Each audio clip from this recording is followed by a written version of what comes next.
Hello दोस्तों, 101reporters.com की तरफ से मैं सौरभ शर्मा आप सभी का स्वागत करता हूं हमारे नए और पहले हिंदी पॉडकास्ट अर्थ अनर्थ पर। अर्थ अनर्थ पर हम हर हफ्ते एक एक्सपर्ट को बुलाएंगे और उनसे बात करेंगे, उनसे जानेंगे जलवायु परिवर्तन के मुद्दों पर।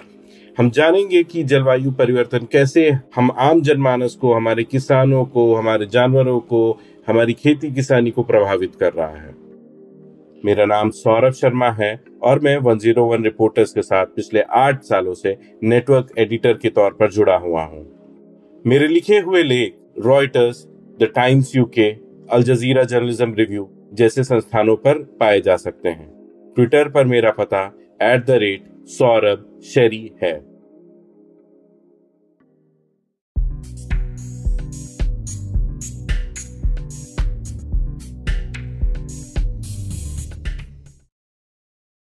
अर्थ अनर्थ के इस एपिसोड में आप सभी का स्वागत है और हमारे साथ जुड़ चुकी हैं मानसी असर। मानसी पिछले 25 सालों से जल, जंगल और जमीन के मुद्दों पर काम कर रही हैं। इनका मुख्य काम जो है वो पश्चिम हिमालयों पर है। तो मानसी, अर्थ अनर्थ पर आने के लिए बहुत बहुत आपका धन्यवाद। मैं चाहूंगा कि हमारे दर्शकों को थोड़ा सा अपना एक परिचय दे दें। बहुत बहुत शुक्रिया सौरभ। मेरा नाम मानसी है और जैसे कि आपने कहा, मैं काफी समय से काम कर रही हूँ सामाजिक और पर्यावरण न्याय के मुद्दों पे। और शायद मैंने अपनी यात्रा 1998 में शुरू की थी। तो वैसे देखा जाए तो काफी ज्यादा पीछे लग रहा है, लंबा समय लग रहा है, लेकिन एक बड़ी दृष्टि से देखें तो बहुत ही एक छोटा समय है। और इस दौरान शायद एक ऐसी व्यक्ति जो वैसे शहर में पली बड़ी है, मेरी एक यात्रा रही है कि मैं ग्रामीण जो क्षेत्र है इस देश के और खासकर पहाड़ों के, इससे मेरा जुड़ाव रहा, एक प्रेम रहा। और यहाँ के जो मुद्दे हैं इससे मैं जुड़ी रही हूँ और अभी भी काम कर रही हूँ। अलग अलग पड़ाव आए मेरे इस पूरे सफर में, जिसमें अलग अलग चीजें सीखने को मिली हैं। और फिलहाल जो है मेरा ज्यादा फोकस जो है शोध के नए तरीके पहाड़ी क्षेत्रों में, इस पर मेरा फोकस है। और वैसे मैं एक एक्टिविस्ट बतौर कैंपेनर काम करती रही हूँ जल, जंगल, जमीन के मुद्दों पे। तो ये तो मेरा एक ब्रीफ परिचय है। मानसी, अपना परिचय देने के लिए बहुत बहुत धन्यवाद। जैसा कि मतलब आप 98 से काम कर रही हैं और सामाजिक और पर्यावरणीय मुद्दों पर। मैं एक चीज जानना चाहता हूँ, 1998 और अब 2025, लगभग 25 साल, और इन 25 सालों में आपने जलवायु परिवर्तन को कैसे देखा? आपकी आंखों से आपके सामने क्या बदलाव आपने महसूस किए, देखे, खासतौर से हिमालय क्षेत्रों में? मैं केवल जलवायु परिवर्तन पे इसलिए बात करूंगा क्योंकि हमारा जो पॉडकास्ट है वो जलवायु और एनर्जी ट्रांजिशन पर केंद्रित है। तो मैं जानना चाहूंगा, आपकी नजरों से समझना चाहूंगा कि आपने वहाँ क्या क्या बदलाव देखे और कैसे वो जो बदलाव आ रहे हैं वो कैसे हमारे जैसे आम लोगों को प्रभावित कर रहे हैं। ये बिल्कुल 98 से आपने कहा, तो मैं कहूंगी कि जब मैंने शुरुआत की थी तो हम्म। उस वक्त जो है जलवायु परिवर्तन की एक वैश्विक स्तर पर जो है एक समझ और बातचीत शुरू ही हो रही थी। क्योटो प्रोटोकॉल जो है और रियो टिंटो, ये दोनों बहुत ही मुख्य माने जाते हैं कॉन्फ्रेंसेस जहाँ पे ये क्लाइमेट चेंज की बात शुरू हो रही थी। और ये 90s की बात है। लेकिन मेरे ख्याल से वो जो एक जो वैश्विक स्तर पे चल रहा है उससे हटके अगर हम अनुभव की बात करें, हम्म। तो मैं कहूंगी कि पिछले 10 वर्षों में ज्यादा हमने इसको वाकई में एक जिसको कहते हैं कि रजिस्टर करना शुरू किया। और मेरा तो अनुभव ज्यादा, मैं कहूंगी कि पहाड़ी क्षेत्रों में अगर व्यक्तिगत रूप से दिनचर्या, रोजमर्रा की जो दिनचर्या होती है उसमें खुद हम्म। मैंने किस तरह से देखा बदलाव। मैं जहाँ रहती हूँ ये धौलाधार घाटी है, हिमाचल प्रदेश की कांगड़ा वैली में पड़ती है। और वैसे कांगड़ा वैली में काफी ज्यादा बारिश होती है, मतलब हम्म। 2400 mm करीब बारिश होती है और सालाना। और बारिश के जो पैटर्न्स है उसमें शायद मैंने सबसे पहले तो सबसे ज्यादा बदलाव उस चीज में नजर आया कि मौसम का जो चक्र है जी। उसमें एक बहुत भारी बदलाव। दूसरा मैं कहूंगी कि तो इसमें बारिशों की बात हो रही है तो मैं कहूंगी कि जो एक मॉनसून की बारिश के जो नंबर ऑफ रेनी डेज थे हम्म। वो कम हो गए। लेकिन जो मूसलाधार वाली वाली बारिश है, एक तो वो ज्यादा देखने को मिल रही है।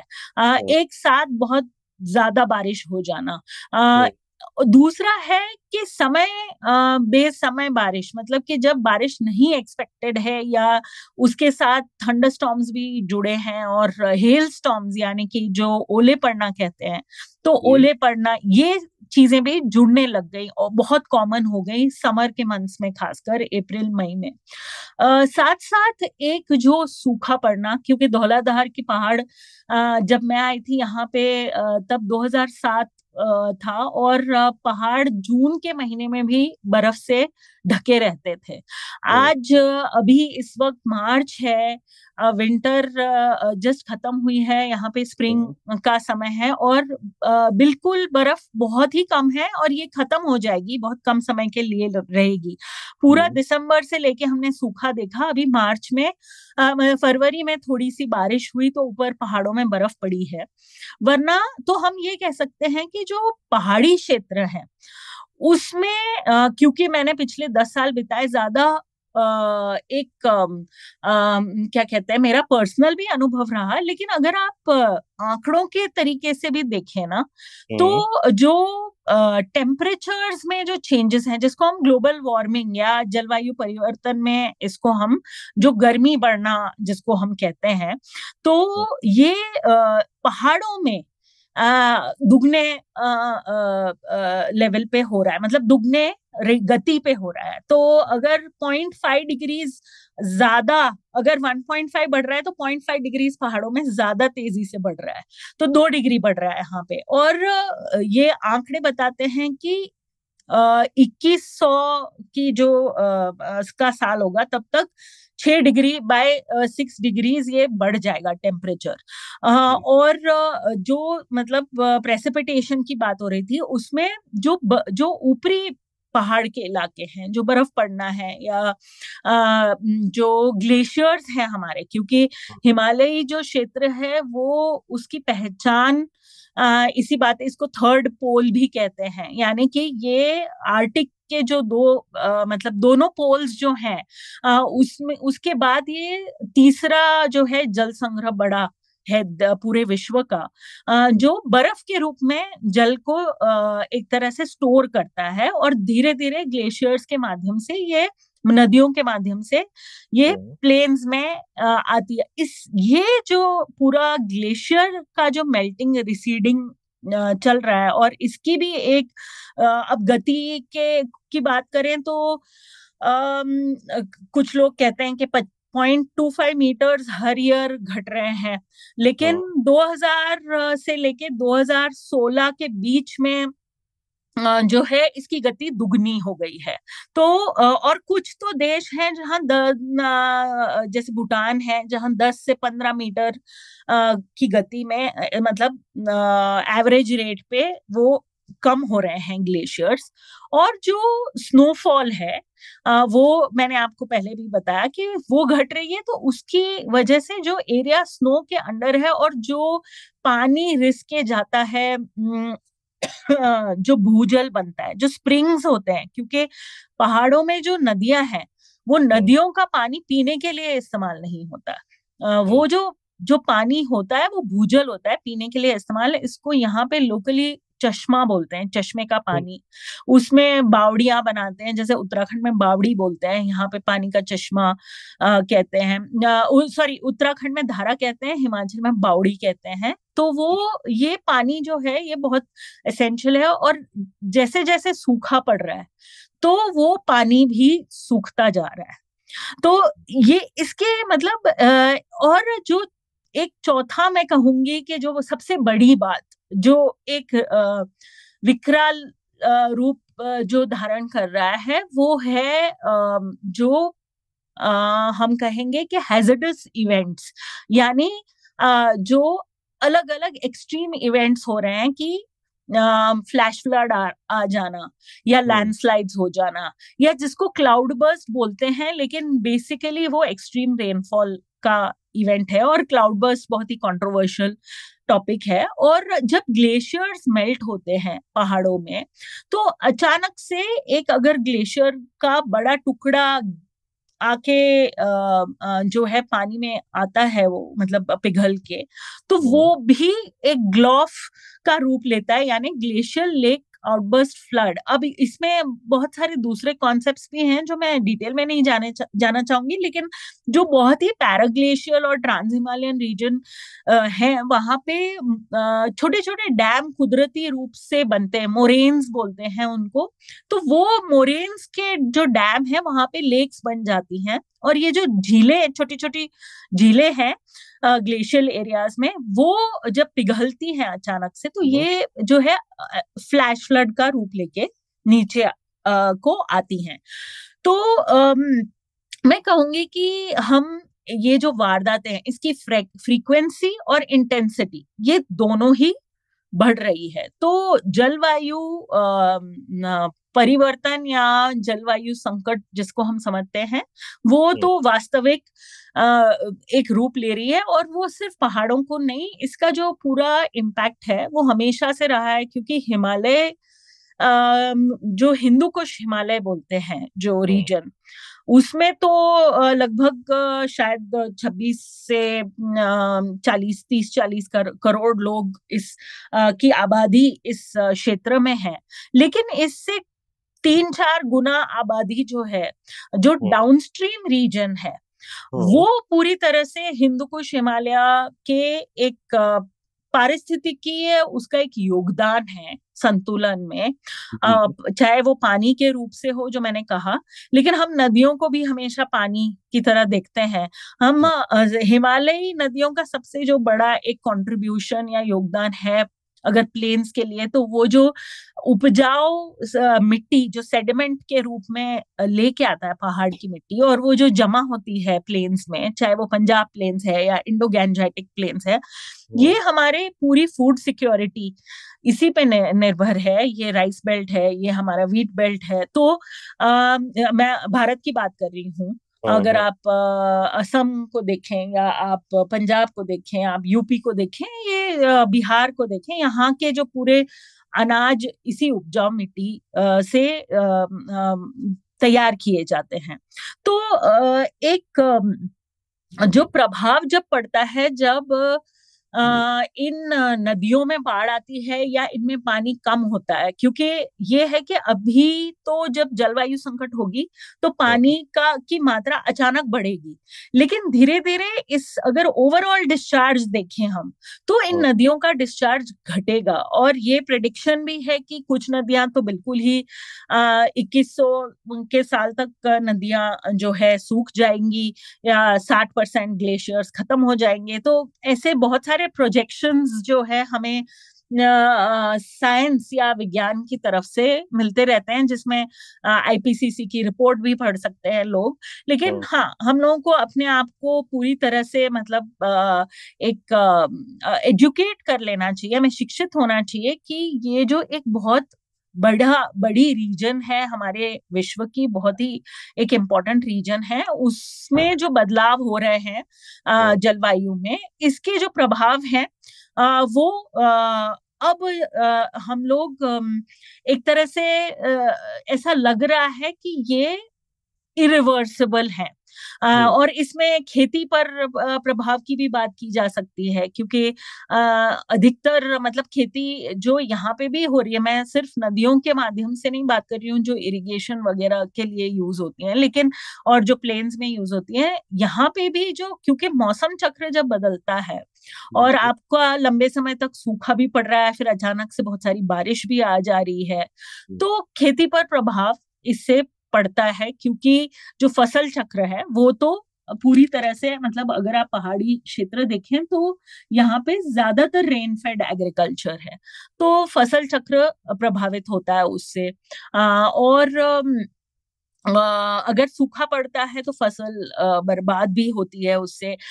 जब डिजास्टर्स होते हैं, रोड कनेक्टिविटी टूटती है, तो अब जैसे हिमाचल तो सेब और अलग अलग फल हॉर्टिकल्चर पे पूरी तरह से निर्भर राज्य है, तो ये फसलें बाहर नहीं निकल पाती। और आपने देखा होगा 2023 में जब हिमाचल में मॉनसून में काफी आपदाएं आई थी, तो लोगों ने सेब सड़कों पे फेंके थे या टमाटर सड़कों पे फेंके थे, तो इस तरह से हमें देखने को मिलता है कि सड़ जाते हैं, पड़ी पड़ी फसल मंडी तक नहीं पहुंच पाती, कनेक्टिविटी टूटने की वजह से या लैंडस्लाइड्स की वजह से सड़क खराब हो जाती है। और स्प्रिंग्स का तो मैंने आपको बताया ही, इसके मतलब बहुत अलग अलग स्तर पे, ये मोटे मोटे प्रभाव मैं बता रही हूँ, लेकिन अलग अलग स्तर पे इसके प्रभाव हमें देखने को मिल रहे हैं रोजमर्रा की जिंदगी पे। मानसी, जैसा आपने बताया कि जब आपने शुरू किया काम, वही वो समय था कि जब ग्लोबल लेवल पे, अंतर्राष्ट्रीय स्तरों पर जलवायु परिवर्तन की बात होना चालू हुई थी। जी। तब शायद वो ये जो जलवायु परिवर्तन या क्लाइमेट चेंज टर्म रहा हो, ये एक ऊपरी सतह पर, सरफेस पे ही रहा हो, जी। लेकिन जो हम आम लोग प्रभावित हो रहे हैं, जैसे हमारे किसान हो गए, जैसे आपने एक हम्म। इम्पैक्ट बताया कि बारिश कम हुई है जिसकी वजह से खेती पर भी प्रभाव हुआ है और एक्सट्रीम हम्म। वेदर इवेंट्स बढ़ गए हैं। तो हम्म। क्या आम जनमानस इन सब समस्या तो वो झेल ही रहा है, क्या वो आम जनमानस ये समस्या के पीछे का कारण जान रहा है कि ये क्यों है? क्या वो जलवायु परिवर्तन जैसे साइंटिफिक शब्दों को समझता है? हाँ, मतलब एक तो मैं कहूंगी कि समझते हैं, क्योंकि ना अलग अलग मतलब इसमें महिलाएं भी शामिल हैं, तो हम ये कह सकते हैं समझती हैं भी। और अगर आप आम लोगों से बात करो, तो जैसे मेरा भी खुद का अनुभव जो कहता है कि लोग लगातार जो प्राकृतिक संसाधनों पे निर्भर हैं अपनी रोजमर्रा की जिंदगी के लिए, वो हम्म। तो लगातार जल जंगल जमीन इस इन संसाधनों से, या जानवर भी कहते हैं, इनसे इंटरैक्ट कर रहे हैं ना। जी। उनकी तो पूरी आजीविका इसके ऊपर टिकी हुई है, तो आपको हर, और वो हर स्पीशीज को देख रहे हैं, हर एक तरह से कि कौन से पक्षी जो पहले दिखते थे जो अब कम दिख रहे हैं, से लेके बर्फ कब पड़ती थी, कहाँ कौन से नालों में बाढ़ आती थी और अब नहीं आती है, या कौन से नालों में बाढ़ आती थी और मतलब कंट्रोलेबल बाढ़ आती थी, यानी एक हर हर नदी का अपना एक वो रूप होता है, और लोगों को पता है कि यहाँ पे ये नदी आएगी ही मॉनसून में। जैसे आप अगर पुरानी कई परंपराएं देखें, तो लोग पहले यहाँ पे लकड़ी के पुल बनाते थे, तो लकड़ी के पुल इसलिए बनाते थे क्योंकि लोगों को पता है ये बह गया, हम दोबारा बना देंगे इसको। जैसे कुल्लू में डिप्पी बोलते हैं, तो लोग कहते हैं कि हम तो डिप्पी ऐसे ही बनाते हैं कि हमारा काम चल जाए, और ये हमें पता है कि ये बाढ़ आएगा और ये बह जाएगी, या हम एक सीजन की खेती नदियों के पास करेंगे, दूसरी सीजन में हम जब मॉनसून है तो हम नदी के पास जाएंगे भी नहीं।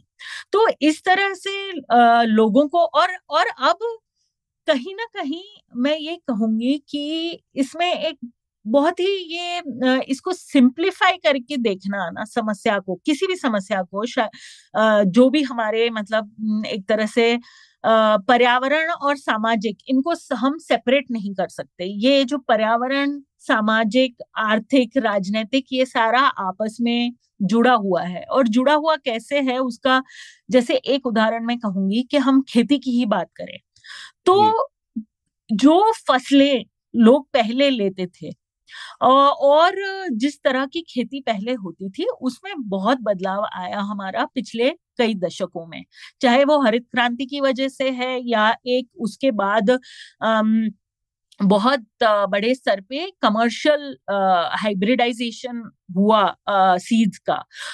एक जो हम कहते हैं कि जो इकोनॉमिक रिफॉर्म्स या आर्थिक सुधार का जो एक दौर आया और उसके बाद भी और खेती में जो बदलाव आए हैं, उसने दो तीन चीजें की। एक, अ, जो परंपरागत जो खेती के जो कृषि के जो साधन थे, जो प्रक्रियाएं थी, उसमें बहुत तेजी से बदलाव लाया।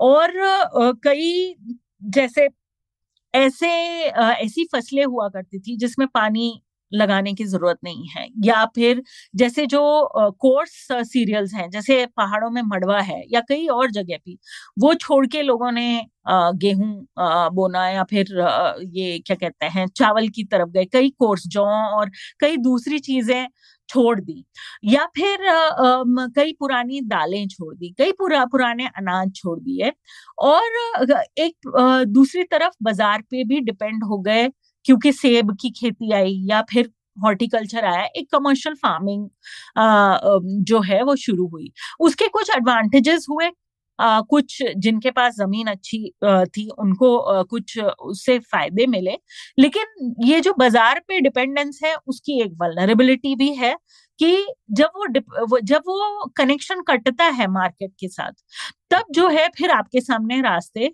नहीं रहते हैं, या फिर कई तरह के रेजिलियंस एक तरह की खेती के साथ जुड़े हुए थे, वो रेजिलियंस जो है वो वल्नरेबिलिटी में बढ़ गया है। या फिर अगर आप एग्रीकल्चर को लेके जो फार्म क्राइसिस है हमारे पूरे देश में, मैं अभी सिर्फ पहाड़ों की बात नहीं कर रही, लेकिन पूरे देश में, जिसमें पूरा ही सिस्टम एक तरह से एक लोन्स और हाई इनपुट खेती के लिए बहुत सारी जो, जिससे मिट्टी खराब होती है, पानी खत्म होता है, या इंटेंसिव फार्मिंग जिसको कहते हैं, जो पंजाब में हम देख रहे हैं।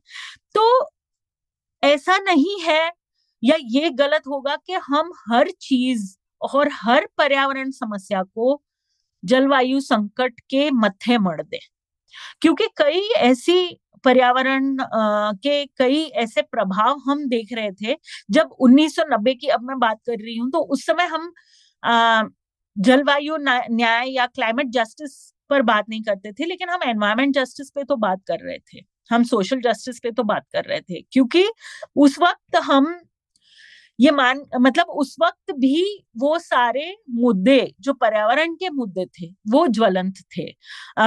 ऐसा नहीं है कि प्रदूषण का मुद्दा नहीं था, या ऐसा नहीं है कि बाढ़ का मुद्दा नहीं था, या ऐसा नहीं है कि कुछ ऐसे विकास के जो हमने रास्ते अपनाए जिसकी वजह से कुछ जो समाज के हिस्से हैं, चाहे वो आदिवासी हैं या जिनके पास कम भूमि है, छोटे किसान हैं, मछुआरे हैं, दलित हैं, उनके ऊपर, या फिर जो घुमंतु पशुपालक हैं, उनके ऊपर एक विकास के मॉडल का प्रभाव तो पड़ ही रहा था विस्थापन के रूप में। अगर हम बड़ी परियोजनाएं देखें, चाहे बांध है या बड़े स्तर पे औद्योगिकरण हुआ या शहरीकरण हुआ, इससे कुछ एक तबके को तो फायदा हुआ ही, लेकिन जो गैप है, जो इनिक्विटी है, वो तो बढ़ती गई, और वो प्रोसेस जो है वो पिछले 10 साल में और तेजी से हमने देखी है।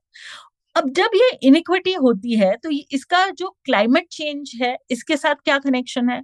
इसका कनेक्शन ये है कि जो जो समुदाय वल्नरेबल है या संवेदनशील है, उनकी संवेदनशीलता और बढ़ ही रही है। वो पहले ही समाज के किसी ढांचे की वजह से उनके पास संसाधन की मलकियत नहीं है, या उनके पास डिसीजन मेकिंग पावर नहीं है। लेकिन जब समाज में डेमोक्रेसी धीरे धीरे जब खत्म होती है, तो डिसीजन मेकिंग पावर जो है सबसे पहले उनके पास खत्म होता है जो सबसे संवेदनशील है। और फिर जब जलवायु परिवर्तन जैसे प्रक्रियाएं होती हैं जिसमें कई ऐसी चीज हैं जो हमारे कंट्रोल के बियॉन्ड है, तो ये सारे इनके सारे प्रभाव मिल के सामने आते हैं। तो अगर आप किसी बहुत ही गरीब व्यक्ति जो हैं, जो झुग्गियों में रहते हैं, जो मान लीजिए कि हीट वेव जब होता है, तो कंस्ट्रक्शन वर्कर्स की ही बात करें, तो अगर हम उनको गर्मी के एहसास के बारे में पूछेंगे, तो हम किस तरह से ये डायलॉग करते हैं, इस पर बहुत निर्भर करता है। क्योंकि एक जो अन्यायपूर्ण और एक जो बहुत ही मुश्किल परिस्थिति में तो हमेशा से ही ये तबका काम करता आ रहा है। और जैसे जैसे मैं कह रही थी कि वो जो इनिक्विटी है उसकी खाई बढ़ रही है, तो वो संवेदनशीलता उनकी और बढ़ रही है, और फिर उसमें साथ में हीट वेव भी है। तो इसका एक पूरा, जिसको हम अंग्रेजी में कहते हैं क्यूमुलेटिव इम्पैक्ट, वो झेल रहे हैं। तो ये एक्सपेक्ट करना कि हम हर समस्या को अलग अलग करके देखें, और हम लोगों से भी ये एक्सपेक्ट करें कि वो भी अलग अलग करके देखें, तो शायद ये बहुत ही बड़ी बेवकूफी भी है, और ये एक तरह से नाइंसाफी भी है। क्योंकि ये और जो एक खाई है समाज में, उसको और गहरा करेगी। क्योंकि फिर जो नीति बनाने वाले हैं, वो और एक अलग स्तर पे बात कर रहे हैं, और जो जमीन पे है, उन जो जो एक्चुअली जलवायु परिवर्तन का प्रभाव झेल रहे हैं पूरी तरह से, जिनके पास ये ऑप्शन नहीं है कि वो एयर प्योरीफायर खरीद के वो साफ भी कर लें अपने इर्द गिर्द हवा, क्योंकि वो तो रहते ही ऐसी जगह हैं जहां पे उनको प्रदूषण झेलना पड़ता है, या फिर जो एसी नहीं लगा सकते, या फिर जो वो एक शॉर्टकट लेके अपना परचेसिंग पावर उनके पास उतना है ही नहीं कि वो अपने आप को बचा लें। तो इस तरीके से हम लोगों को ये जो बहुत बड़ी असमानता है समाज में, इसको साथ में लेके चलना होगा जब हम जलवायु परिवर्तन की बात करते हैं आम जनता के बीच में। ये मैं कहना चाहूंगी। मेरे कुछ और भी बात मेरे मन में आ रही थी, लेकिन अभी फिलहाल वो छूट रही है, तो आप आगे पूछिए, फिर शायद वो आएगी तो मैं बताऊंगी। नहीं, आप बताइएगा, उस बात को भी मैं पूछूंगा।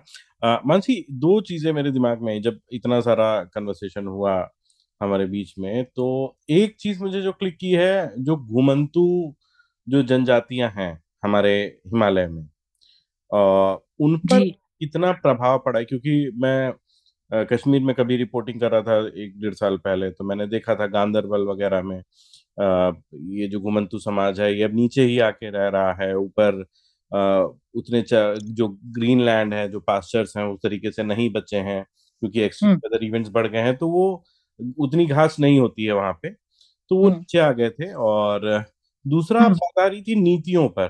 तो जी। सरकार क्या कर रही है, किस तरीके की नीतियां बना रही है, और क्या हमारे जो हिमालय क्षेत्र हैं, क्योंकि हिमालय हमारा काफी बड़ा रीजन है, मतलब जम्मू कश्मीर से शुरू होकर हिमाचल, उत्तराखंड और उधर नॉर्थ ईस्ट तक चला जाता है, फैला हुआ है भारत का, अगर हम बात हम्म। करें तो। हम्म। तो क्या इस पूरे जो हिमालयन रेंज है, इसके लिए एक नीति बननी चाहिए, या फिर अलग अलग सरकार जो वहां पे हैं उनको अपने तरीके से एक कॉमन बॉडी बना के काम करना चाहिए? इसमें मतलब अलग अलग स्तर पे हम लोगों को देखना पड़ेगा। ये इसी के साथ मुझे याद आया, मैं पहले भी क्या कह रही थी वो मैं कंप्लीट कर लेती हूँ, फिर मैं आपके सवाल पे आऊंगी। मैं ये कह रही थी कि ये जो जलवायु संकट है, अगर हम इसको देखें तो ये सीधे सीधे हमारी आर्थिक, जो हमारी विकास की नीतियां हैं, उसके साथ जुड़ा हुआ है। हमारे पास ये आंकड़े स्पष्ट हैं, जो अब साइंटिस्टों ने भी को भी मानने पड़े हैं, और जो सो कॉल्ड तथाकथित विकसित देश हैं, उनको भी मानने पड़े हैं कि जो औद्योगिक क्रांति है, और उसके साथ एक जो इंपीरियलिज्म, यानी जो कॉलोनियलिज्म या उपनिवेशवाद हम कह सकते हैं, कि वो जो दौर रहा, ये जलवायु संकट की शुरुआत का दौर रहा। इसने नींव डाली जलवायु संकट की, क्योंकि फॉसिल फ्यूल बेस्ड प्रोडक्शन यहाँ पे शुरू होता है, और बहुत ही तेजी से एक वो फॉसिल फ्यूल प्रोडक्शन और कंजम्पशन पे जो बेस्ड सोसाइटी बनती है हमारी, और उस पे बेस्ड हमारी इकोनॉमी बनती है पूरी, जो एक तरह से प्रोडक्शन यानी निर्माण और खपत, ये दोनों ही इसमें कार्बन का उत्सर्जन जब बढ़ा है तो जलवायु परिवर्तन बढ़ा है। इसके साथ जुड़ा है कि डिफोरेस्टेशन बहुत बड़े स्केल पे हुआ, या फिर हमने अपने संसाधनों का बहुत ही तेजी से दोहन किया। हमारी जल जंगल जमीन के जो संसाधन हैं उनमें जहर भी डाला, उनको प्रदूषित भी किया, उनको खत्म भी किया, चाहे वो भूजल है या और चीजें। तो ये जो पूरी प्रक्रिया है, इसमें जब मैं असमानता की बात करती हूँ तो को एक जो तबका है या कुछ जो देश हैं दुनिया के, उनका योगदान ज्यादा है क्योंकि वो कार्बन उत्सर्जन ज्यादा कर रहे हैं, क्योंकि जो संसाधन है वो भी उनके हाथ में है, और कार्बन जो प्रोडक्शन का जो पूरा सिस्टम है वो कहीं ना कहीं वहां से शुरू होता है। तो कुछ देश हैं जिनका ज्यादा एक तरह से योगदान है। तो यहाँ पे भी एक स्तर पे, विश्व स्तर पे जलवायु न्याय की जब हम बात करते हैं तो ये एक अन्याय है जिसको हमें देखना पड़ेगा कि कौन जिम्मेदार है और कौन उसके प्रभाव झेल रहा है। तो अगर हम ग्लोबल साउथ के देश देखें, ये ज्यादा प्रभाव झेल रहे हैं, जबकि ग्लोबल नॉर्थ के जो देश हैं, जो विश्व का ऊपरी हिस्सा है जिसमें यूरोप, अमेरिका, ये देश हैं जिनका कंजम्पशन हमसे कई गुना ज्यादा है, वो जो है ज्यादा प्रदूषण के और जलवायु संकट के लिए जिम्मेदार हैं। अगर हम इसी को देश स्तर पे ला दें तो कुछ तबका है जिसका प्रोडक्शन और कंजम्पशन से, जिसको प्रॉफिट भी हो रहा है प्रोडक्शन से, और कहीं ना कहीं उनकी खपत भी ज्यादा है। ऐसे कुछ शहर हैं जैसे दिल्ली में, अगर आप देखें कितनी बिजली का इस्तेमाल होता है, कितने पानी का इस्तेमाल होता है, कितनी गाड़ियां हैं, वर्सेस अगर आप एक घाटी देखें, जैसे यहाँ पे हिमाचल में किन्नौर करके एक जिला है, तो यहाँ पे अगर किन्नौर के लिए अगर बिजली बनानी होती तो उनका तो 5 मेगावाट में हो जाता, लेकिन किन्नौर जो है अभी बिजली भेज रहा है दिल्ली नॉर्दर्न ग्रिड को, जो दिल्ली और सब जगह जा रही है, चंडीगढ़ हर शहर में, और 4,000 मेगावाट तो वहां पे बन रही है बिजली डैम्स के माध्यम से। तो कितना संसाधन किन्नौर का एक्सप्लॉइट हो रहा है, जब सतलज नदी पे तब जाके पूरे नॉर्दर्न ग्रिड को बिजली मिल रही है। तो मैं ये कहना चाहती हूँ कि ये अन्याय अलग अलग स्तर पे घट रहा है। तो हमें जब जलवायु परिवर्तन की बात करते हैं तो हमें जरूर इस पर तो बात करनी ही पड़ेगी कि आर्थिक नीतियां क्या है। अब आपने जो बात की घुमंतु पशुपालकों की, तो मैं फिर से यही कहूंगी कि मल्टीपल लेवल की चीजें हो रही हैं। एक एक ऐतिहासिक प्रक्रिया चल रही है जिसमें घुमंतु पशुपालकों को हमेशा से ही, अगर हम देखें पिछले कम से कम 150 साल से, कॉलोनियलिज्म से खासकर ये प्रक्रिया शुरू होती है, जहां पे जो अंग्रेज सरकार थी उनका मकसद था कि संसाधनों की पे कब्जा करना, क्योंकि वो राज करना चाह रहे थे, वो कहीं ना कहीं ट्रेड भी करना चाह रहे थे कई चीजें, और अपने औद्योगिक कमर्शियल इंटरेस्ट भी थे उनके। तो घुमंतु पशुपालकों को सेटल करना या उनको रेगुलेट करना, ये हमेशा से ही पूरे देश में, लेकिन हिमालयी क्षेत्रों में तो बहुत ज्यादा हुआ ये। इसको बोलते हैं सेडेंटराइजेशन, यानी कि आप कहाँ भी जा रहे हैं अपने, अब ये कहीं भी जा रहे हैं तो था नहीं, बहुत एक सिस्टमैटिक रूट्स फॉलो करते हैं जो घुमंतु पशुपालक होते हैं। अगर 4 जिलों से गुजर रहे हैं हिमाचल के गद्दी या और समुदाय, तो बिल्कुल उनका रूट स्पष्ट रहता है, और उस रूट में जो अलग अलग लोग खेती बाड़ी करते हैं, बीच में गांव आते हैं, इन सबके साथ रिश्ते बनाते हुए, और ये कई हजारों सालों से ये जो घुमंतु पशुपालन का जो कारोबार है, ये इन सामाजिक रिश्तों पे, आर्थिक रिश्तों पे टिका हुआ है, कि अगर मैं अपने भेड़ यहाँ बिठाऊंगी या बिठाऊंगा तो इनके खेत में बिठाऊंगा, ये इस परिवार के साथ मेरा रिश्ता है, इनके खेत में भी खाद आ जाएगा, और ये मैं इनको घी भी दे दूंगा या दूध भी दे दूंगा, और फिर मैं आगे बढ़ूंगा और मेरा भी काम हो जाएगा, क्योंकि मेरे भेड़ भी आसपास चर लेंगे और रात को वहां रुक जाएंगे। इस तरह से बहुत सारे हमारे पास उदाहरण हैं जहां पे एक अडेप्टेबिलिटी, ये जो व्यवसाय है घुमंतु पशुपालन, क्योंकि आप देखिए पहाड़ में, पंजाब में तो 90% जो लैंड है वो कल्टिवेबल लैंड है ना, और बाकी जो 10% है वो आपको मिल जाएगी जंगल और चीजें। पहाड़ों में उल्टा है। पहाड़ों में सिर्फ, जैसे हिमाचल में सिर्फ 10% लैंड कल्टिवेटेड है अभी इस टाइम पे, जो प्राइवेट ओनरशिप में है। बाकी जितनी भी लैंड है उसमें या तो बहुत जो तीखे पहाड़ हैं वो अलग, जहां पे कोई नहीं जा सकता, जो बर्फ से ढके रहते हैं, लेकिन बाकी की जितनी जमीन है, जो लगभग हम कह सकते हैं कि 40 से 60% की जमीन, ये जमीन अल्पाइन पैस्चर्स है, जंगल है, चारागाह है, जो नदियां हैं उनके किनारे हैं, ये जमीन जो है इसमें तो खेती नहीं हो सकती। तो लोगों का हमेशा जो व्यवसाय रहा है परंपरागत रूप से, या तो पशुपालन रहा है, जिसमें घुमंतु पशुपालक भी शामिल हैं, या फिर जंगलों से अलग अलग ऐसी चीजें लाना, एक मतलब जिस जो ट्रेड भी हो सकती हैं, जो जिससे व्यवसाय भी चल सकता है, और जो खेती में भी काम आती हैं, जो खाने के भी काम आती हैं। इसमें एक बहुत मतलब एक बहुत अच्छा डॉक्यूमेंटेशन हमारे पास है, अब जो है अवेलेबल है, जो दिखाता है कि लोग पूरी तरह से जंगलों पे निर्भर थे। और यही जो है, इनको एक मोबिलिटी जो थी, ये जंगलों के बीच से गुजरना अलाउड था, और उस पर पाबंदियां नहीं थी, रोक टोक नहीं थी। वो जो है वो एक सुदृढ़ और एक रिजिलियंट समाज खड़ा करती थी कि ये खेती काम नहीं की तो घुमंत एक एक जो परिवार का सदस्य है वो भेड़ लेके जा रहे हैं, एक खेती कर रहे हैं, एक खड्डी चला के शॉल बना रहे हैं, तो मल्टीप्लिसिटी ऑफ लाइवलीहुड्स की वजह से आपको एक रिजिलियंस मिलता है, कि आपको एक स्टेबिलिटी मिलती है, आप पहाड़ में अपना जनजीवन गुजार सकते हो।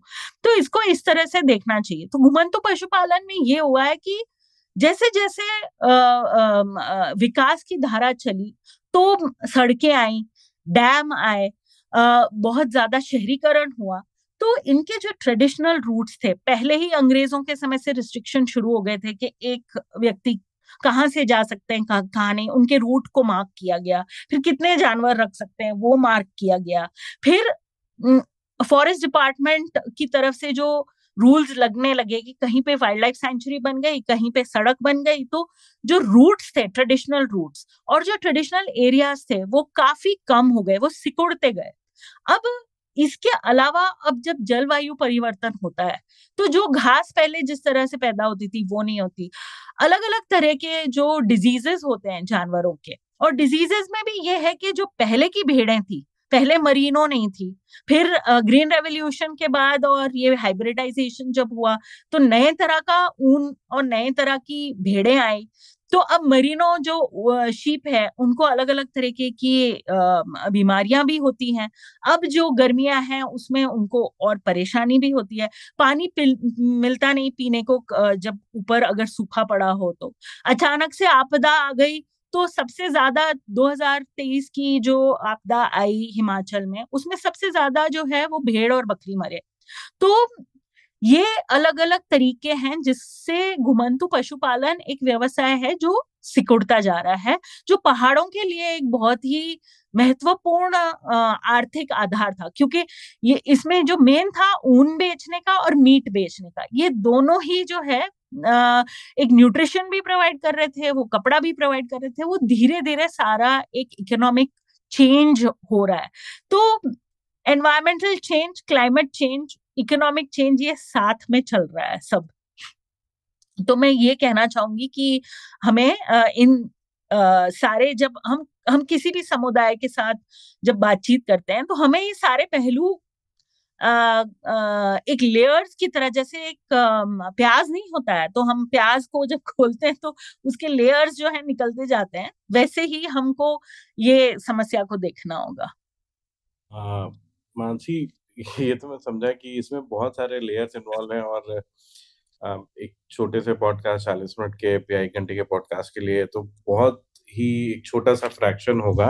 लेकिन फिर हाँ। भी मैं आपसे समझना चाहूंगा, आपने बोला कि 2023 का जो एक्सट्रीम वेदर इवेंट वाला पूरा सीजन था, मुझे हम्म। याद है हमने न्यूज में देखे थे, शिमला में काफी डिस्ट्रक्शन हुआ था, कई गांव जो है शिमला के ऊपर हम्म। कई दिनों तक, हफ्तों तक कट गए थे। अ, जी। और तो मैं जानना चाहता हूँ, ये जो एक्सट्रीम वेदर इवेंट्स होते हैं, हम्म। आपने पहले बताया था जब हमने शुरू किया था कि हाँ। इनका भी जलवायु परिवर्तन से लेना देना है, हाँ जी। तो मैं यही समझना चाहूंगा कि इनका रिलेशन क्या है क्लाइमेट चेंज से। हम्म। ये पिछले 2, 4, 5, 10 साल में क्या पैटर्न देखने को मिला है, ठीक है। और हिमालयों में ये कितना प्रभाव डाल रहे हैं। मुझे याद है 2013 में जब केदारनाथ त्रासदी हुई थी, उस हम्म। समय क्लाइमेट चेंज की बात नहीं हुई थी। उस समय जी। एक्सट्रीम वेदर इवेंट की बात नहीं हुई थी। उस समय केवल एक ही टर्म यूज हुआ था, वो था फ्लैश फ्लड, कि बादल हम्म। फटा, हम्म। बारिश तेज हुई और ये त्रासदी हो गई। लेकिन जी। अब हमें ये समझ आ गया है कि ये फ्लैश फ्लड्स हैं, ये क्यों हम्म। हो रहा है। तो अगर आप हम्म। हमारे दर्शकों को, हमारे जो ऑडियंस है, उनको श्रोता। आसान शब्दों में हम्म। इसका कारण और इससे क्या प्रभाव हो रहा है, थोड़ा सा अगर समझा दो तो। ठीक है। अच्छा, मैं कोशिश करती हूँ कि श्रोताओं के लिए 3 चीज़ें हमें समझने की ज़रूरत है, जी। पहाड़ के संदर्भ में या हिमालय के संदर्भ में। नंबर 1 कि हिमालय की जो बनावट है और जिस तरह से ये इसका जो निर्माण हुआ है, हमको ये मान के चलना पड़ेगा कि ये क्षेत्र हैज़ार्ड प्रोन है। मतलब ये 2 कॉन्टिनेंट्स का कोलिजन जब हुआ, इंडियन प्लेट और यूरेशियन प्लेट, इसका कोलिजन 50 मिलियन साल पहले, जब इसका 50 से 70 मिलियन इसका कोलिजन हुआ, यानी ये आपस में टकराए और धीरे-धीरे बढ़ ये टकराव के कारण ये जो पूरा टेथिस सी से उठ के जो प्रोसेस हुआ, इसकी वजह से हिमालय बने, इससे हिमालय बने, और ये बहुत ही सालों में बने हैं, लेकिन इसको फिर भी दुनिया के ये सबसे यंग माउंटेन्स कहे जाते हैं। ये अभी भी बन रहे हैं। इसका मतलब ये है कि ये जियोलॉजिकली, यानी कि इसका जो भूगर्भ है, ये बहुत डायनामिक है, संवेदनशील है, इसमें लगातार मूवमेंट चल रही है। ये हम लोगों को सबसे पहले समझना होगा। दूसरा, हमें ये समझना होगा कि ग्रेविटी ऑपरेट करती है ना, पहाड़ है, पानी होगा तो नीचे आएगा ही, पत्थर नीचे आएंगे ही। तो एक डायनामिक पहाड़ को जब आप देखते हो तो इसमें बहुत सारे सीस्मिक एक्टिविटी चल रही है। मतलब कि ये कई क्षेत्रों, ऑलमोस्ट मैं कहूंगी कि जैसे अगर हिमाचल की बात करें तो यहाँ के अधिकतर घाटियां जो है वो ज़ोन 4 या ज़ोन 5 में पड़ती है, जहां तक अर्थक्वेक प्रोननेस का सवाल है। तो ये भी जानना जरूरी है। सबसे पहले तो हमें ये मानना पड़ेगा कि ये हैजर्ड प्रोन इलाका है, लेकिन जैसे मैंने पहले कहा, इसका मतलब ये नहीं कि हाँ लोग नहीं रहे, या इसका मतलब ये नहीं कि लोगों ने यहाँ खुशी से, समृद्धि से, खुशहाली से जीवन नहीं बिताया। लोगों ने बिताया और इसके साथ रहे, और कहीं ना कहीं ऐसी आजीविकाएं और ऐसे समाज बने जो प्रकृति के साथ एक संतुलन बना के भी रह रहे थे। और इसमें फ्लैश फ्लड पहले भी होते थे, लैंडस्लाइड पहले भी होती थी, अचानक ये कई कुदरती प्रक्रियाएं यहाँ चल रही थी। लेकिन पिछले कुछ सालों में जो इनमें तेजी आई है जलवायु परिवर्तन की वजह से, और जो बदलाव आए हैं वो 2 स्तर पे। जलवायु परिवर्तन अपने आप में एक प्राकृतिक बदलाव नहीं है, सिर्फ प्राकृतिक बदलाव नहीं है, ये एक, जैसे मैंने पहले भी कहा, ये एक आर्थिक बदलाव भी है। तो दूसरा पॉइंट कि पहला कि ये हैजर्ड प्रोन है, ये एक बहुत ही संवेदनशील, और हम कहें तो ये लगातार बदलता हुआ क्षेत्र रहा है प्राकृतिक रूप से। दूसरा, हम कहें तो ये जलवायु परिवर्तन के प्रभावों को देख रहा है अब तेजी से, जिसमें टेम्परेचर बढ़ रहे हैं, मौसम चक्र चेंज हो रहे हैं, जैसे मॉनसून को ये कंट्रोल करता है। अब यहाँ पे वेस्टर्न डिस्टर्बेंस जब आता है, उसका टाइमिंग चेंज हो गया है। तो 23 के जो फ्लड हुए, वो उसमें ये हुआ कि जब मॉनसून का भी टाइम है, और वेस्टर्न डिस्टर्बेंस जो पहले विंटर के टाइम में आता था, फिर अप्रैल में आने लग गया, वो अब जून जुलाई में आ रहा है। इतनी ज्यादा नमी हो जाती है, साथ में टकराती है जब आपस में। तो मॉनसून भी आ रहा है, वेस्टर्न डिस्टर्बेंस भी आ रहा है मेडिटेरियन की तरफ से, तो बहुत ज्यादा बारिश एक साथ हुई, जो कि 23 में देखा गया कि कई कई जगह, जैसे कुल्लू में जो है वो आमतौर पे जितनी बारिश होती है उससे दुगनी जो है बारिश हुई, या उससे कुछ एक डिपार्चर हुआ 100 एंड कुछ परसेंट का, या जितना भी। लेकिन इसमें एक तीसरा पहलू है कि ये जो हैजर्ड प्रोन इलाका है, जिसमें अनप्रेडिक्टेबली अब हाई फ्रीक्वेंसी हो रही है क्लाइमेटिक इवेंट्स की, या इंटेंसिटी बढ़ रही है इनकी, इसके साथ साथ हमने एक वल्नरेबिलिटी भी क्रिएट की है, क्योंकि हमारा विकास का मॉडल ऐसा है जो वल्नरेबिलिटी क्रिएट कर रहा है। वो कैसे? कि हमने, जैसे कुल्लू है, कुल्लू में 35 लाख जो है टूरिस्ट इस वक्त आ रहे हैं सालाना। हिमाचल में अकेले अब 2 करोड़ पहुंचने वाला है नंबर ऑफ टूरिस्ट। हिमाचल की पॉपुलेशन ही 78 लाख है। तो आप समझिए कि कितना कितना टूरिस्ट जो है आ रहा है। टूरिस्ट के लिए इंफ्रास्ट्रक्चर चाहिए, तो सरकार जो है इसमें सड़कें भी बना रही है, 4 लेनिंग हाईवे बन रहे हैं, डैम्स बने हैं।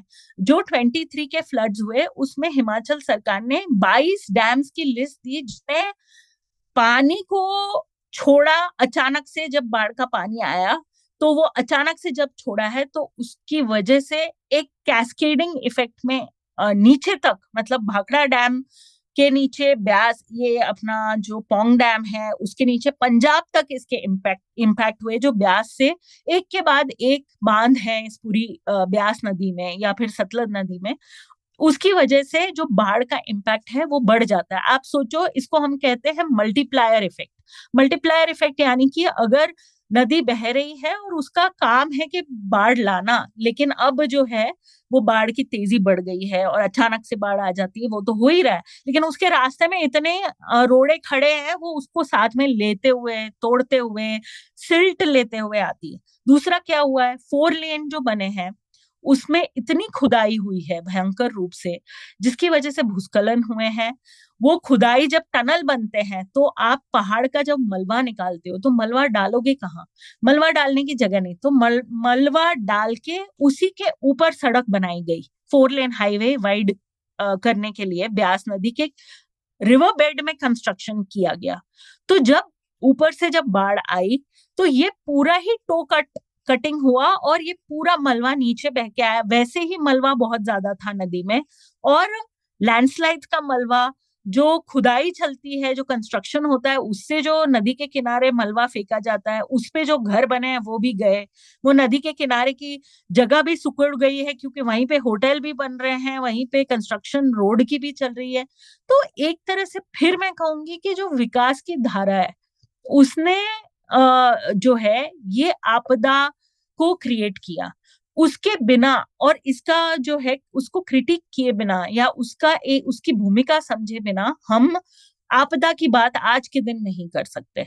और ये पूरे हिमालय क्षेत्र में अगर हम देखें तो इसी तेजी से टूरिज्म बढ़ रहा है, इसी तेजी से इंफ्रास्ट्रक्चर बिल्डिंग हो रहा है। अभी इसी घाटी में जहां पे 4 लेनिंग भी हुई है, जहां पे टूरिज्म भी हो रहा है, होटल भी बन रही है, भयंकर लैंड यूज चेंज हुआ है पिछले 30 सालों में। अब यहाँ पे रेलवे लाइन भी जा रही है लेह तक। तो आप जानते हैं कि लद्दाख के लोग जो है वो प्रोटेस्ट में अभी पिछले दिनों में उतरे थे, वो भी क्लाइमेट चेंज की बात कर रहे हैं, और साथ साथ वो विकास के मॉडल की भी बात कर रहे हैं कि इस तरह का विकास का मॉडल हमें और संवेदनशील बनाएगा। क्योंकि इससे हमें कोई फायदा नहीं है, बल्कि यहाँ के जो बाशिंदे हैं उनके लिए तो ये नुकसान का सबब है। और अगर हम देखें कि डिजास्टर अभी पिछले हफ्ते जो है 9,000 करोड़ का जो 2023 में नुकसान हुआ हिमाचल सरकार को, मतलब 12,000 करोड़ तक का अब कह रहे हैं, उसमें नहाए को जो नेशनल हाईवे अथॉरिटी को जो हुआ और हाइड्रो पावर को जो हुआ वो तो रहने दीजिए, खेती बाड़ी, पशुपालन, सड़कें, ये बाकी जो स्टेट के हाईवेज हैं या विलेज रोड्स हैं, इनको जो नुकसान हुआ उसकी भरपाई और लोगों के कॉम्पनसेशन तक का पैसा अभी सेंटर से रिलीज नहीं हुआ, अभी भी उसकी मांग चल रही है। तो हिमालयी राज्य जो है वो कई कई लेवल्स पे संवेदनशील है, क्योंकि कहीं ना कहीं एक बर्डन है पहाड़ों पे कि आपको जंगल बचाना है। हमारी जो नेशनल फॉरेस्ट पॉलिसी है वो ये कहती है कि पहाड़ों में कम से कम 2/3 जो हिस्सा है भूमि का, वो उसमें जंगल होना चाहिए। तो आपने टेम्परिंग नहीं करनी। तो जनता के लिए अगर आज के दिन जो विस्थापित हुए हैं बाढ़ से और अलग अलग कारणों की वजह से, उनको देने तक के लिए जमीन नहीं है सरकार के पास, क्योंकि ये सारी जमीन फॉरेस्ट की है और फॉरेस्ट डिपार्टमेंट इसको डाइवर्ट नहीं करना चाहता, जबकि वही जमीन जो है वो बड़ी विकास परियोजनाओं के लिए डाइवर्ट की जा रही है। तो एक मेरा जो कहने का मतलब है कि नीति स्तर पे अगर हम देखें तो बहुत बदलाव की जरूरत है अगर हमें क्लाइमेट रेजिलियंस की तरफ बढ़ना है तो, क्योंकि इसका मतलब सिर्फ ये नहीं कि हम अर्ली वार्निंग सिस्टम की बात करें, क्योंकि आज के दिन अगर हम नीतियों की बात करते हैं कि ठीक है हम इससे कैसे निपटे, तो हम एक बहुत ही टेक्नोलॉजिकल और बहुत एक मैनेजरियल मोड में आके कहते हैं कि ये आपदाएं तो होनी है, ये तो जलवायु संकट की वजह से हो रहा है, या हम ये कह देते हैं कि ये तो कुदरती आपदाएं हैं, ये या हम एक्ट ऑफ गॉड भी कहते हैं। अब इसमें ये हो रहा है कि कहीं ना कहीं जो जिम्मेदारी होनी चाहिए सरकारों की और जो जिम्मेदारी होनी चाहिए कहीं ना कहीं समाज की भी, ये और कंपनियों की, वो सारी जिम्मेदारियां छूट के जो सबसे संवेदनशील लोग हैं, जो जो प्रभावित हो रहे हैं इन आपदाओं से या इन जलवायु संकट और बाकी जो आर्थिक समस्याएं हैं उनसे, ये तो इनकी तो संवेदनशीलता और ही बढ़ रही है। और आने वाले समय में ये इसका एक और हमें अलग तरीके के प्रभाव भी देखने को मिल सकते हैं। हम पहले ही एक माइग्रेशन का वेव देख रहे हैं उत्तराखंड में कि लोग छोड़ के जा रहे हैं, है ना, गांव के गांव, हम कहते हैं घोस्ट विलेजेस हो रहे हैं, पानी नहीं है या सड़क नहीं है या बिजली नहीं है या बेसिक सेवाएं नहीं है। हिमाचल में जो कहते थे एक एक्सेप्शनल स्टेट है, क्योंकि हमें पहले ही राज्य का दर्जा मिल गया हिमाचल को, जबकि उत्तराखंड बहुत लेट राज्य बना। यहाँ पे हिमाचल में एक अलग विकास का मॉडल ट्राई किया गया और यहाँ भूमि सुधार भी हुए कई चीजों में। अगर हिमाचल के पुरानी नीतियां देखें तो वो प्रो पीपल थी, प्रो एनवायरमेंट थी, लेकिन धीरे धीरे वो भी एक तरह से अब जो जिस तरह का हम देख रहे हैं, जिस तरह की विकास की धारा देख रहे हैं और जिस तरह का जलवायु संकट देख रहे हैं, मैं मुझे लग रहा है कि वो जो अच्छा काम भी हुआ है हिमाचल में एक, वो भी रिवर्स हो रहा है। तो ये हम लोगों को सोचने की जरूरत है। और अभी जैसे फॉरेस्ट कंजर्वेशन एक्ट है, उसमें भी एक अमेंडमेंट लाया गया है। उसमें जो बॉर्डर से जो हमारी देश की जो सीमाएं हैं उससे 100 किलोमीटर के अंदर जो है स्ट्रेटेजिक प्रोजेक्ट्स के लिए मंजूरी नहीं लेनी पड़ेगी, पर्यावरण ये वन हस्तांतरण की मंजूरी। इससे भी जो है काफी प्रभाव पड़ेगा, क्योंकि ये जो रेलवे प्रोजेक्ट्स हैं, ये जो हाईवे प्रोजेक्ट्स हैं, एक तरफ एक प्रेशर है कि बॉर्डर इंफ्रास्ट्रक्चर बनाना है, लेकिन दूसरी तरफ जो जलवायु संकट का हम देख रहे हैं और आपदाओं का दौर हम देख रहे हैं, जो एक्सट्रीम इवेंट्स का, ये हमें ये प्रोजेक्ट्स बनेंगे तो हम एक तरह से आपदा को निमंत्रण दे रहे हैं और ज्यादा आपदाओं को निमंत्रण दे रहे हैं। तो पूरा जो टूरिज्म नीति है, जो बॉर्डर एरियाज में किस तरह का विकास हो, हिमालयी क्षेत्रों में हम किस तरह का एक तरह से समृद्धि, संपन्नता, एक वेलबींग का मॉडल क्रिएट करेंगे, इस पर तो बहुत चिंतन मंथन की जरूरत है। कई लोगों ने पहले भी किया, ऐसा नहीं कि नहीं हो रहा है वो, लेकिन उसमें ये है कि मैं कहूंगी कि बहुत ज्यादा top down, science driven, expert driven जो मॉडल, मतलब एक पॉलिसी जो इनिशिएटिव्स होते हैं उससे हटके एक लोगों के साथ संवाद करके, यहाँ के जो लोग हैं, जो स्थानीय जनता है, उनके साथ संवाद करके, यहाँ के जो राज्य सरकारें हैं उनके बीच में संवाद होगा। और इवन ट्रांस बाउंड्री इश्यूज पे, क्योंकि नेपाल है या फिर भूटान है या पाकिस्तान है और देश हैं, जब तक कोऑपरेशन नहीं है, रीजनल कोऑपरेशन, अगर हम थोड़ा ऊपर बढ़ के देखें तो रीजनल कोऑपरेशन के बिना भी हम बहुत आगे नहीं बढ़ पाएंगे, हमें कोऑपरेशन की तरफ जाना होगा। क्योंकि ये जो संकट है ये एक जोग्राफिक रीजन को भी अफेक्ट कर रहा है। लेकिन प्रॉब्लम यह है कि हम जब हिमालय की बात करते हैं तो इसकी जो नीतियां हैं वो बहुत ही, हम सिर्फ उसको एक ही पर्सपेक्टिव से देखते हैं, वो दिल्ली केंद्रित पर्सपेक्टिव है। मानसी, ये काफी अच्छा आपने हमें समझाया। मतलब कि कहीं ना कहीं जो डेवलपमेंट हो रहा है उसकी वजह से जो प्रभाव पड़ रहे हैं, और रीजनल कोऑपरेशन भी हमें चाहिए होगा। तो एक चीज समझना चाहूंगा, हम अपने अंतिम चरण की तरफ हैं, हम्म। कि नेपाल में हर वर्ष जब बारिश आती है, ये बिहार स्पेशली ईस्टर्न यूपी के जो डैम्स जी। के हैं वो गेट खोल दिए जाते हैं, तो इधर बाढ़ आ जाती है और उससे हम्म। हमारे सैकड़ों गांव कट जाते हैं।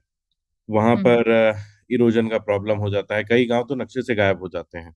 तो हम्म। ऐसे में क्या सरकारें मिलकर काम कर रही हैं इस समस्या पे? बिल्कुल नहीं, मेरे को तो लगता है कि इस पर तो बहुत ज्यादा एक डायलॉग की प्रोसेस की जरूरत है। और उस डायलॉग में, जैसे मैंने पहले भी कहा, कि कम्युनिटीज, जिसको हम अंग्रेजी में कहेंगे अपर एंड लोअर राइपेरियन कम्युनिटीज, यानी कि एक नदी का जो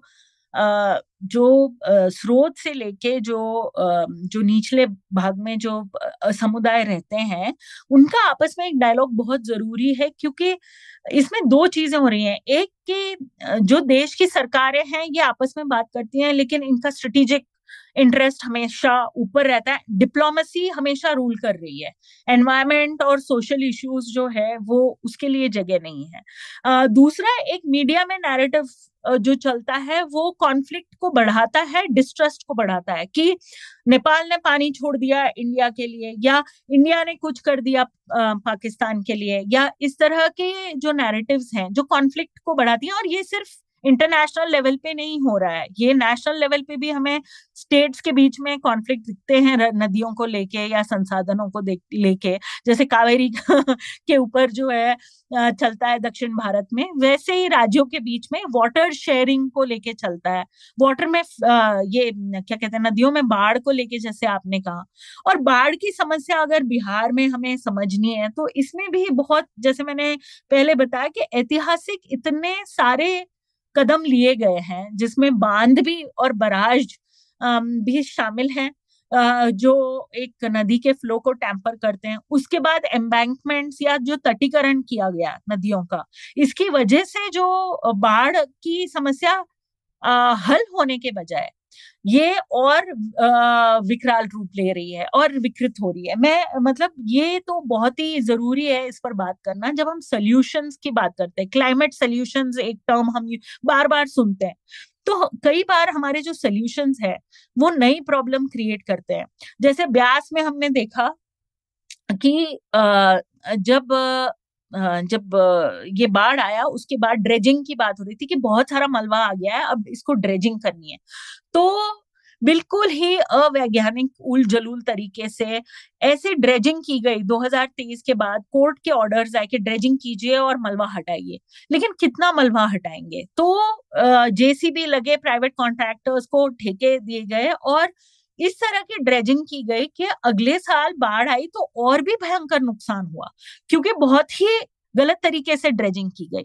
अब प्लान बन रहा है कि रिवर एम्बैंकमेंट्स, जैसे बिहार में है और जगह है, जबकि एम्बैंकमेंट्स, ड्रेजिंग, ये सबसे जो है इसके इनके बहुत सारे जो है नुकसान सामने आ चुके हैं। इसके बावजूद इसको एक सोल्यूशन के रूप में प्रेजेंट करना, तो ये तो प्रिवेंशन की तरफ हम नहीं जा रहे, या प्रिपेयर्डनेस की तरफ हम नहीं जा रहे, इसमें तो हम सिचुएशन को और भी गंभीर कर रहे हैं। तो कहीं ना कहीं इस पर सोचने की जरूरत है। हाँ, और मेरा जवाब तो सीधा सा ये होगा कि इस वक्त सरकारें इसके बारे में नहीं सोच रही हैं। और इसका भी कारण मैं कहूंगी कि कहीं ना कहीं दो मुख्य कारण हैं। एक है आर्थिक जो एक बढ़ोतरी करना, मतलब इकोनॉमिक ग्रोथ फोकस्ड जो एक पूरा इकोनॉमिक मॉडल है हमारा, उसमें तो ये ही देखा जाता है कि बाड़वे में जो मलबा आया, इसकी माइनिंग हम करेंगे तो ये इससे बहुत फायदा हम कैसे उठा सके। तो एक डिजास्टर के ही के ऊपर हम एक इकोनॉमी खड़ी करने की बात कर रहे हैं, कि इससे हम से आपदा से अवसर कैसे हम निकाल सकते हैं, इस पर बात हो रही है। तो ये इकोनॉमिक ग्रोथ का एक बड़ा चैलेंज है कि इसका प्रेशर। दूसरा ये कि जब सिटीजन्स पार्टिसिपेशन और डेमोक्रेटिक पार्टिसिपेशन घटता है, और इसमें मतलब फेडरलिज्म भी मैं कहूंगी, कि राज्य सरकारों के पास, पंचायतों के पास, ग्राम सभाओं के पास, जिला लेवल पे थोड़ा सा मतलब डिसेंट्रलाइज्ड डिसीजन मेकिंग और बॉटम अप जो है अप्रोच चाहिए, क्योंकि अगर जैसे हिमालय का उदाहरण ले, हर घाटी की अलग परिस्थिति है, हर ऑल्टीट्यूडनल रेंज में एक अलग समस्या है। मिड हिमालय का कुछ और होगा, और फिर अगर आप उच्च हिमालय में चले जाएं कुछ और समस्या होगी।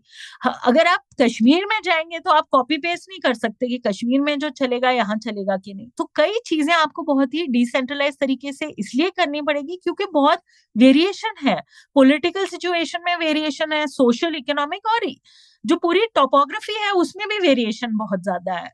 तो एक बहुत मैं कहूंगी कि डाइवर्सिटी बेस्ड अप्रोच हमें चाहिए, जिसमें डायलॉग भी है, डेमोक्रेसी भी है और डाइवर्सिटी भी है। सी ये तो काफी चीजें आपने बता दी। हमने पॉलिसी पे भी बात की थी। एक चीज आपने एक टर्म यूज किया है कि सिटीजन पार्टिसिपेशन। जी। और मैं जब भी हिमालय की तरफ देखता हूँ, कोई भी न्यूज इवेंट देखता हूँ, तो मुझे ऐसा लगता है कि हिमालय के लोग जो हैं, चाहे हम लेह लद्दाख में बसे लोगों की बात करें, चाहे हिमाचल में या फिर उत्तराखंड में, वहाँ के लोग अपने आसपास अपने एनवायरनमेंट के लिए काफी सजग हैं। तो आप क्या देखती हैं उधर, लोगों में सिटीजन पार्टिसिपेशन कितना है इस गंभीर समस्या को लेकर? और इसको, क्योंकि हम अब इसे अपने पॉडकास्ट को रैप करेंगे, तो मैं जानना चाहूंगा कि एक, क्योंकि देखिए इस पे कोई वन स्टॉप सॉल्यूशन नहीं हो सकता है, जी लेकिन बिल्कुल बिल्कुल। तो हम ऐसा क्या कर सकते हैं एज अ सिटीजन जिससे थोड़ा बहुत बदलाव हम अपने आसपास देखने लगेंगे? अ, हाँ, आपने बिल्कुल मतलब सबसे कठिन सवाल तो यही है, लेकिन एक तरह से देखें तो एक तरह से देखें तो छोटे स्तर पे ही बदलाव की शुरुआत हो सकती है। अपने आप को सजग करना, और एक लैंडस्केप में हम इंटरैक्ट कर रहे हैं, तो जैसे आपने कहा कि अ, समुदाय जो है वो लगातार अपनी तरफ से कोशिश भी कर रहे हैं। जैसे अभी एक गांव में मैं गई थी, उसकी कहानी भी मैंने लिखी है। जो जहाँ पे एक जंगल में आग लगी थी, तो 10 दिन लोगों ने आग बुझाने का काम किया। मतलब अपने चिलगोजा के उनके जंगल थे किन्नौर में, तो वहां पे लोग किस तरह से लगे रहे दिन रात ड्यूटी देने में, आग बुझाने के लिए। आ, या फिर कोई भी अगर आप गांव देख लो जहां आपदा होती है और टूरिस्ट फंसते हैं, तो आप टूरिस्ट रेस्क्यू में देखिएगा कि किस तरह से लोग जुड़ जाते हैं। महिला मंडल जो है, युवा मंडल जो है, पूरा जो एनडीआरएफ की टीम होगी, कोई भी आएगा या खुद भी जाएंगे वो रेस्क्यू के लिए। उनका खाना पीना सब कुछ टेकन केयर ऑफ होगा।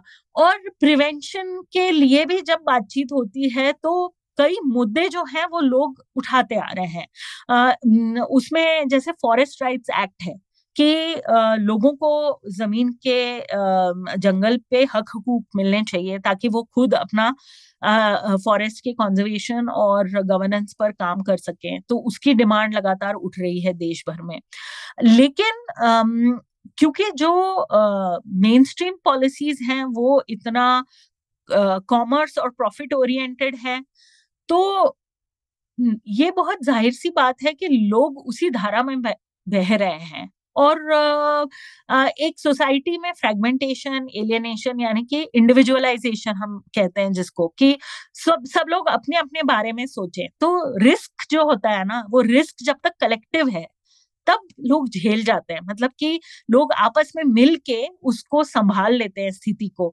जो गांव में अगर ऐसा होगा कि कोई गरीब है तो वो भी शायद निकल आए, लेकिन आज के दिन का जो मॉडल है, क्योंकि इतना इंडिविजुअलाइज हो गया है रिस्क भी, तो लोगों के सामने भी ये समस्या है कि मिलके काम करना, मिलके कुछ सिटीजन्स पार्टिसिपेशन करना कलेक्टिवली, ये और मुश्किल होता जा रहा है। और जब टॉप डाउन डिसीजन मेकिंग होती है तो फिर स्पेस ही खत्म हो जाता है उसके लिए। बट लगातार इस मुद्दे को रेज करना, अपने इलाके के मुद्दों को लेके जागरूक रहना, वो जागरूकता के अलावा हमारे पास कोई रास्ता नहीं है। तो मैं कहूंगी कि फर्स्ट थिंग इज जागरूकता। दूसरा है कि संगठन खड़े करना या कलेक्टिवली डायलॉग करना, चाहे आपस में है या अलग अलग समुदाय हैं, एक शहर में या एक गांव के परिप्रेक्ष्य में, और जो पॉलिटिकल रिप्रेजेंटेटिव्स हैं, जो गवर्नमेंट ऑफिशियल्स हैं, जो पॉलिसी मेकर्स हैं, उनको अकाउंटेबल ठहराना, वो भी कहीं ना कहीं सिटीजन्स पार्टिसिपेशन का हिस्सा है। लेकिन पॉलिसी मेकर्स और खासकर जो इंडिपेंडेंट रिसर्चर्स हैं, उनके लिए मैं ये मैसेज देना चाहूंगी, जो खासकर क्लाइमेट चेंज एजुकेशन पे काम कर रहे हैं, रिसर्च पे या क्लाइमेट चेंज पॉलिसी पे काम कर रहे हैं, कि हम लोगों को अपने जो ये आर्म चेयर डेस्क बेस्ड तरीके हैं काम करने के, शोध करने के, नॉलेज प्रोडक्शन के, ये इससे हटके हमें शायद एक नॉलेज प्रोडक्शन, को प्रोडक्शन जिसको कहते हैं, यानी कि मिल के किसी समस्या का की समझ बनाना और फिर उसके हल ढूंढना, ये करना होगा। क्योंकि हमें जरूरत है साइंस और विज्ञान की भी, और हमें लेकिन एक पारंपरिक ज्ञान की भी जरूरत है, क्योंकि हर जगह में वो ज्ञान है। जैसे मैं एक छोटा उदाहरण दूंगी कि अगर हम आर्किटेक्चर के तरीके देखें, तो जिन एरियाज में हैजर्ड प्रोननेस या लैंडस्लाइड्स ज्यादा है, वहां का अगर हम पुराना आर्किटेक्चर देखें तो हो सकता है कि उसमें कई ऐसी चीजें थी जिससे नुकसान कम होता था, जब या वो ज्यादा रोबस्ट थे, या वो मटेरियल्स जो है वो ऐसे थे कि वो दोबारा जुड़ना इतना मुश्किल नहीं था। आज के दिन वो पूरा ज्ञान भी खो रहा है, वो जो मिस्त्री वो बनाते थे या वो जो मटेरियल्स अवेलेबल थे। तो अब जाके पॉलिसी में इसकी अचानक से बात हो रही है कि हम इंफ्रास्ट्रक्चर, जो मतलब विलेज लेवल हाउसिंग है, उसको कैसे हम रिजिलियंट बना सकते हैं। तो रिजिलियंस की बहुत बात होती है आजकल। तो रिजिलियंस, अगर हमें रिजिलियंस की तरफ बढ़ना है, तो नॉलेज बेस जो है वो कॉपी पेस्ट नहीं हो सकती, वो टॉप डाउन नहीं हो सकती, वो तो एक कॉमन अंडरस्टैंडिंग से बिल्ड होती है। और जैसे बहुत सारा जीआईएस और हर तरह की टेक्नोलॉजी यूज होती है, लेकिन ग्राउंड सिचुएशन में कुछ और हो रहा है, और जो जीआईएस बेस्ड रिसर्च है वो कुछ और दिशा में जा रहा है। तो इन दोनों को मिलाना पड़ेगा, तब जाके हमें कुछ एक एडवांटेज मिल सकता है। और साथ में जो लोगों के जो अधिकार हैं, वो मुझे लगता है कि जब तक जो संवैधानिक अधिकार हैं, जो बेसिक राइट्स हैं, जो बेसिक ओनरशिप है रिसोर्सेज की, वो इंश्योर नहीं होगी, तो लोगों का पार्टिसिपेशन या इंटरेस्ट वो अपने आप ही कम रहेगा, और उसके लिए फिर शायद हमें बहुत बड़े क्राइसिस का इंतजार करना पड़े। वो क्राइसिस, कहते हैं ना कि मेंढक जो है, वो पानी अगर धीरे धीरे गर्म हो रहा है एक बर्तन में, और उसमें मेंढक बैठा है, तो वो एकदम से कूद के बाहर नहीं निकलेगा, और वो मेंढक वहीं मर मर जाता है। लेकिन पानी अगर अचानक गर्म पानी में मेंढक को डालो, तो वो कूद के एकदम बाहर निकला। तो वो अभी पानी हो सकता है कि उतना गर्म नहीं हुआ है कि मेंढक एकदम कूद के निकला है। जब वो समय आएगा तो लोग भी इकट्ठे होंगे। वो प्रक्रियाएं चल रही हैं, कुछ लोग कर रहे हैं, कुछ लोग अलग अलग स्तर पे लगे हुए हैं। और इसका सोल्यूशन, जैसे आपने कहा, कोई सिंगल सोल्यूशन नहीं है, और कोई सिंगल कम्युनिटी या कोई सिंगल नेता या कोई ऐसी पॉलिसी, कोई मैजिक बुलेट नहीं है इसमें। इसमें बहुत अलग अलग लेवल्स पे काम की जरूरत है, लोकल से ग्लोबल तक। मानसी, अगर मुझसे कुछ छूट गया हो जिस पर आप बात करना चाह रही हो, जिस जो कोई कोई चीज एक ऐसा जो हमें बताना चाह रही हो, तो आप प्लीज बताइए। और अगर नहीं है वैसा, तो हम इस अर्थ अनर्थ को यहीं पर विराम देना चाहेंगे। हाँ जी, बिल्कुल बिल्कुल। आपका जो शो का टाइटल है वो बहुत ही मुझे इंटरेस्टिंग लगा। और मैं सुनूंगी जरूर आपका पॉडकास्ट। मेरे को लगता है कि ये जो मुद्दे हैं, ये काफी पेचीदा भी है, इसके लिए लंबा डिस्कशन भी जरूरत है। लेकिन मैं लास्ट में बस इतना ही कहना चाहूंगी श्रोताओं से कि रिस्पॉन्सिबिलिटी या जिम्मेवारी जो है वो हम सबकी है। हम लोग क्लाइमेट चेंज या एनवायरमेंट इश्यू को एक सिर्फ साइंस का मुद्दा है या सिर्फ टेक्निकल मुद्दा है या ये सिर्फ कुछ ही एक्सपर्ट्स जो है इसका सोल्यूशन निकालेंगे, कुछ देश इसका सोल्यूशन निकालेंगे, इस तरह से न सोचते हुए हम इसको एक राजनीतिक या इसको एक पॉलिटिकल मुद्दा माने। जलवायु परिवर्तन जो है और जलवायु संकट ये एक बहुत ही राजनीतिक मुद्दा है। इसको सॉल्व करने, और राजनीति का मतलब ये नहीं कि कोई पार्टीज की बात कर रही हूँ मैं, राजनीति का मतलब होता है कि हम अपने समाज, अपनी अर्थव्यवस्था, अपने पूरे व्यवस्था को कैसे चलाएंगे, उसमें जनता की क्या सोच है, वो राजनीति का हिस्सा है। हम किस तरह से अपने जनजीवन को चलाएंगे, यही तो राजनीति है। तो हमको इसमें पार्टिसिपेट किए बिना हम अगर सोचते हैं कि सोल्यूशन मिलेगा तो वो तो बहुत मुश्किल है। वो एक लंबा प्रोसेस रहेगा और हमें भागीदारी देनी पड़ेगी इसमें। शुक्रिया मानसी, बहुत बहुत धन्यवाद आपका अर्थ अनर्थ में आने के लिए।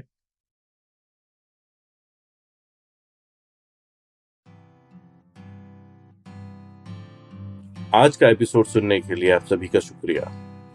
अगर आपको ये पॉडकास्ट पसंद आया है तो अपने फेवरेट पॉडकास्ट स्टेशन पर इसको सब्सक्राइब करना ना भूलें।